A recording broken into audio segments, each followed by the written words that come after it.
بسم اللہ الرحمن الرحیم۔ آج روحانیات کے اس چینل سے ہم سحر کے متعلق، جادو کے متعلق گفتگو کریں گے۔ جادو کیا ہے، سحر کیا ہے، اس کی تاریخ کیا ہے، اس کی حقیقت کیا ہے، اور پھر یہ کہ اس سے ہونے والے فوائد یا نقصانات کیا ہیں، جادو کرنے والے کو کیا کہا جاتا ہے اور اس کی کیا حیثیت ہے۔ سحر عربی زبان کا ایک لفظ ہے، سین، ہا اور را،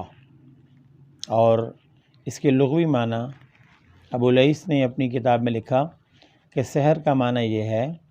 کہ کسی بھی چیز کی سچائی کو جھوٹ بنا کر اور کسی بھی چیز کی حقیقت کو بدل کر اس کی اصل حقیقت کو تبدیل کر کے پیش کرنے کا نام سحر ہے۔ اور علامہ اظہری نے تو یہ لکھا کہ کسی انسان کی صحت کو، تندرستی کو اس کی بیماری اور مصیبت میں تبدیل کرنے کا نام سحر ہے۔ سامعین محترم، امام الانبیاء صلی اللہ تعالیٰ علیہ وسلم کا فرمان عالی ہے، بخاری شریف کی روایت ہے اور بھی کئی ساری احادیث میں موجود ہے کہ کسی بھی انسان کو، کسی بھی جوان مرد کو قبر میں اور کسی بھی جوان اونٹ کو ہانڈی میں پہنچانے کے لیے سحر، جادو اور نظر سے زیادہ طاقتور کوئی چیز اللہ نے نہیں بنائی۔ نظر کے متعلق تو انشاءاللہ العزیز ایک الگ سے باقاعدہ ویڈیو آئے گی اور اس کی تفصیل آپ اس میں سن لیں گے۔ آج ہم صرف سحر کے متعلق بات کرتے ہیں۔ امام الانبیاء صلی اللہ علیہ وسلم سے پہلے انبیاء کی تاریخ میں ہمیں یہ چیز ملتی ہے۔ حضرت موسیٰ علیہ السلام کے زمانے میں مشہور جادوگر سامری جس کا نام تھا، اس نے حضرت جبرائیل علیہ السلام کی سواری کے نیچے، پاؤں کے نیچے جو گرد اور جو مٹی لگی، اس مٹی کو اس نے استعمال کر کے اس کے اوپر، چونکہ وہ اللہ تعالیٰ کی ایک نورانی مخلوق ہے، فرشتے ہیں، فرشتوں کے سردار ہیں، اور ان کی سواری کے جو پاؤں کے نیچے مٹی آئی، اس مٹی کے اوپر اس نے جادو کیا اور اس کے ذریعے سے ایک بچھڑا بنایا، اور اس بچھڑے میں مخصوص آواز پیدا ہوئی جس کی وجہ سے اس نے لوگوں میں یہ مشہور کر دیا کہ یہ میں نے تمہارا خدا بنا دیا ہے۔ تو چونکہ جادوگر تھا، جادو کی وجہ سے لوگوں پہ اس نے اپنی ایک دھاک بٹھائی ہوئی تھی اور لوگ اس کی بات کو سنتے تھے، اثر رکھتے تھے، اس کی بات کو اہمیت دیتے تھے، اور اس کے جادوگر کی جادو والی باتوں میں آ کر ان لوگوں نے نہ صرف اللہ کو چھوڑا، نہ صرف نبی کو چھوڑا، بلکہ شرک اختیار کر لیا۔ ایسے ہی حضرت سلیمان علیہ السلام کے زمانے کی ہمیں چیزیں ملتی ہیں، تاریخ میں،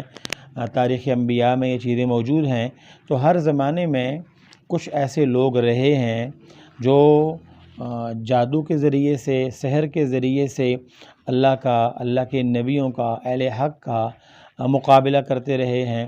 یاد رکھیے، آج بھی اگر کوئی جادو کرتا ہے تو اس کا شمار اہل حق میں نہیں ہوتا،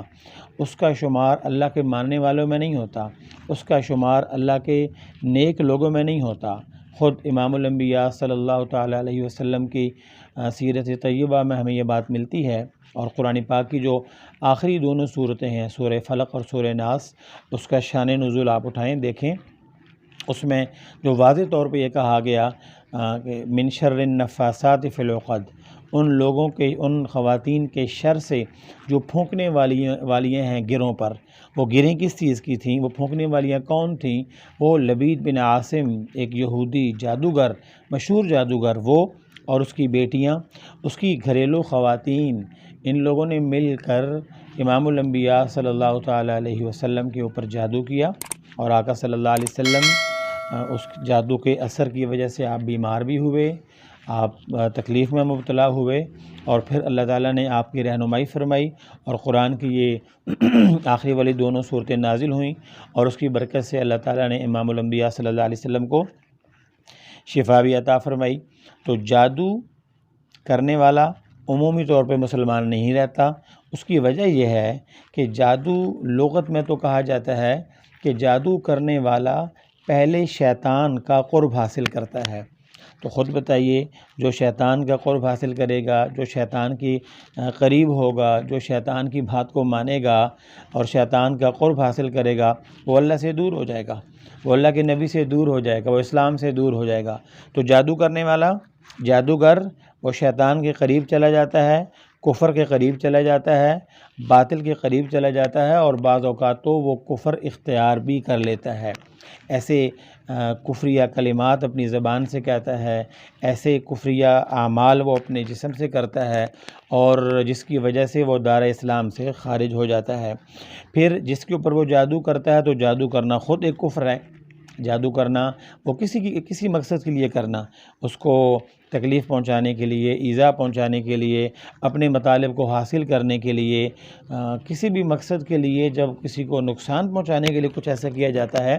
تو وہ اس کا نام ہی جادو ہوتا ہے۔ تو وہ اللہ سے دور ہو جاتا ہے، اسلام سے دور ہو جاتا ہے۔ یاد رکھیے، بہت بری چیز ہے یہ جادو، کہ دنیا میں امام الانبیاء صلی اللہ علیہ وسلم کو بھی جادوگروں نے نہیں چھوڑا، اور آقا صلی اللہ علیہ وسلم کچھ وقت کے لیے اس سے متاثر ہوئے۔ اور یاد رکھیے، آقا صلی اللہ علیہ وسلم کو متاثر کرنا اور پھر شفا دینا یہ امت کی رہنمائی کے لیے تھا، کہ اللہ کے نبی صلی اللہ علیہ وسلم کو جب یہ پریشانی لاحق ہوئی تو آپ نے کیا کیا۔ یاد رکھیے،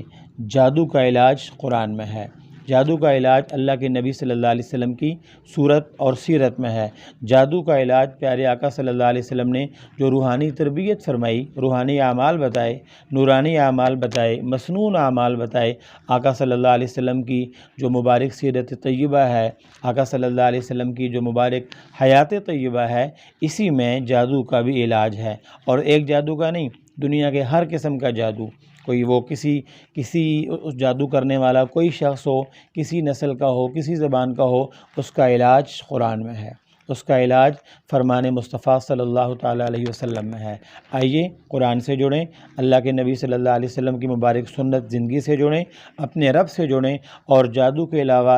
اور جادو کے علاوہ تمام روحانی جسمانی امراض سے ہم شفا حاصل کریں۔ اللہ تعالیٰ عمل کرنے کی توفیق نصیب فرمائے۔